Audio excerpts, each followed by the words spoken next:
ಮುಂದೆ ತಂದು ನಿಲ್ಲಿಸುವಂಥ ಅವ್ರು ಶಿಕ್ಷೆ ಕೊಡುವಂಥದ್ದು ಇಲ್ಲೇ ಇಲ್ಲ. ತಪ್ಪಿತಸ್ಥರು ಇದಾರಪ್ಪ ಅಂದರೆ ಶಿಕ್ಷೆ ಕೊಡಿಸುವಂಥ ಒಂದು ಪ್ರಾಮಾಣಿಕ ಪ್ರಯತ್ನ ಇಲ್ಲೇ ಇಲ್ಲ.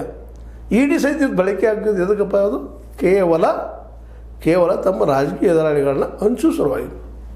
ಎಷ್ಟು ಜನರ ಶಿಕ್ಷೆ ಆಗ್ಯದ ಅಂದಾಗ ಇದು ಬೇಕಾಗಿದ್ದು ಮುಖ್ಯ ಮೂಲ ಲೋಕಪಾಲ್ ಮತ್ತು ಲೋಕಾಯುಕ್ತ. ಅವ್ರಿಗೆ ಪೂರ್ಣ ಅಧಿಕಾರ ಅಂದರೆ ಯಾರು ಹಸ್ತಕ್ಷೇಪ ಆಗೋದಕ್ಕೆ ಕೊಡೋದಕ್ಕೇನು ನಿಮ್ಮ ಮೋದಿಜಿಯವ್ರಿಗೆ ಆಗ್ತಾಯಿಲ್ಲ ಅಥವಾ ಮೋದಿಜಿಯವ್ರು ಯಾಕೆ ಆಗ್ತಾಯಿಲ್ಲ? ಇವತ್ತು ದೊಡ್ಡ ಪ್ರಶ್ನೆ ಇರೋದು. ನೀವು ಹೇಳ್ತಾ ಇದ್ದೀರಿ ಚುನಾವಣೆ ಪ್ರಚಾರ ಮಾಡ್ತಾಯಿದ್ರಿ, ಇಂಥವ್ರೆಲ್ಲ ಜೈಲಿಂದ ಆಡಳಿತ ಮಾಡೋದು ಬಂದ್ ಮಾಡಿ ತಪ್ಪಿಲ್ಲ. ಅದು ಲೋಕಪಾಲ್ ತಂದು ಮಾಡಲ್ಲ. ಇದನ್ನು ಮಾಡ್ಬೇಕಂತ ಏನದು 130 ಇದು ತಿದ್ದುಪಡಿ ಮಾಡೋದು. ಲೋಕಪಾಲಕ್ಕೆ ಪೂರ್ಣ ಶಕ್ತಿ ಕೊಡ್ರಿ.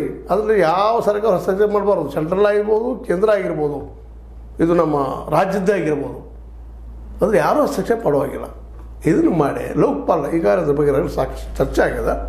ಅಂತಂದ್ರೆ ಹೌದಪ್ಪ ಇವ್ರು ಒಳ್ಳೆ ಕೆಲಸ ಮಾಡ್ತಾ ಇದ್ದಾರೆ, ಆದರೆ ನಿಮ್ಮನ್ನು ಸೇರಿಸ್ರಿ. ಈಗ ಅಂದಿರಿ ಅದರ ಪ್ರಧಾನಿ ಸಹಿತ ನಾವು ಸೇರಿಸ್ಕೊಂಡಿರಿ ಅದರೊಳಗೆ, ಯಾರೂ ಅದನ್ನು ಮಾಡಬಾರ್ದು ಅಂತ ಹೇಳ್ತಾ ಇದ್ದೀರ ಬಾಯಿಂದ. ಅದರ ಕಾನೂನು ಆದಪ್ಪ ಅಂತಂದ್ರೆ ಇದರಲ್ಲಿ ಪ್ರಧಾನಿ ಸಿಗಲಿಕ್ಕೆ ಸಾಧ್ಯ ಇದಲ್ಲ. ಈ ಕಾನೂನಿಂದ ನಿಮಗೆ ಬೇಡ ಅಂತ ವ್ಯಕ್ತಿ ನೀವು ಅಟ್ಯಾಕ್ ಮಾಡಿಸ್ಬೋದು. 30 ದಿನ ಒಳಗೆ ಹೋಗಿಸಿದ್ದು ನೋಡೋದಿಲ್ಲ. ಇಡಿಗೆ ಅಂತ ಪೂರ್ಣ ಪ್ರಮಾಣ ಯಾವಾಗ ಆಗ್ತದೆ. ಕೋರ್ಟ್ಗಳಿಂದ ದಿನ ಮೇಲೆ ದಿನ ಡೇಟ್ ಮೇಲೆ ಡೇಟ್ ಆಗ್ತಾ ಹೋಗ್ತಾ ಇದ್ದಾರೆ. ಹೆಂಗದಲ್ಲಿನೂ ಅಲ್ಲೂ ಇಂಥ ದಿವಸ ಮುಗಿಸ್ಬೇಕಂತಿಲ್ಲ.